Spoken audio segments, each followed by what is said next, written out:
Bonjour, je suis Julien, votre professeur de français pour le niveau DELF C2. Dans cette vidéo, nous allons parler des différents régionalismes français. Qu'est-ce que c'est le régionalisme? C'est la manière de penser la région qui est une division administrative de la France.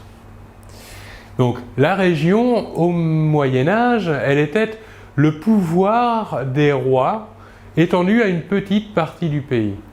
Les provinces étaient dirigées par des ducs et dans les régions, on n'avait pas d'intérêt d'enseigner le français pour supplanter le patois.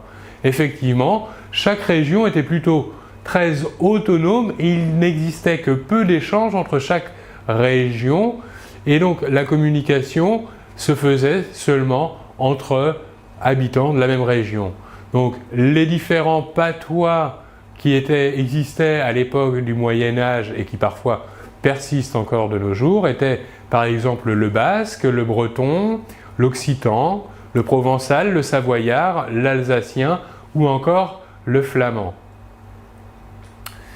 Pendant la Révolution de 1789, l'emploi du dialecte régional était une arme contre l'influence républicaine qui était accusée dans les régions de vouloir éliminer les différences culturelles. En effet, pour les régionalistes, il était impensable de remplacer, de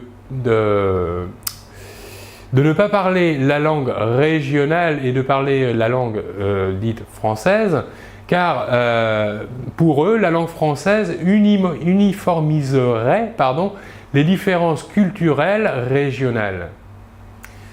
Maintenant, au XXe siècle, depuis le début du XXe siècle, il y a une très forte atténuation de l'utilisation des dialectes régionaux au profit de la langue française.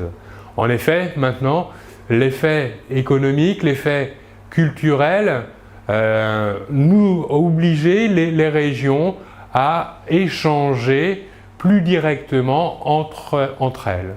Ce qui a permis donc le développement de la langue française telle qu'elle existe aujourd'hui. Voilà donc pour cette vidéo de présentation du régionalisme français et des différentes époques de la région française au cours du temps. Je vous remercie beaucoup de votre attention et on se retrouve très bientôt. Au revoir.